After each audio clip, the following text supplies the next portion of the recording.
How to change language on Facebook Lite. What's up everyone, welcome back to the channel. In today's tutorial, I'm going to show you guys a quick and easy way to change language on the Facebook Lite app. But before we get started, I'd like you to head down below to give this video a quick thumbs up and hit the subscribe button as well. Also, turn on the bell icon so you don't miss out on any of our new uploads. Now, let us jump right in. So if you are trying out a new language or you just want to see your Facebook Lite on a different language, then just follow these simple steps to change it. First thing first, tap on the menu icon at the top right corner, scroll down until you find settings and privacy, and then tap on the drop down to head over to your settings.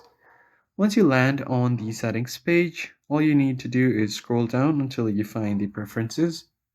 Now here you'll find language and region with this little globe icon.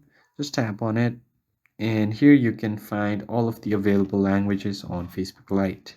So for example, if I change it to a different one, like this one, as you can see all of my text and settings has been changed to a different language.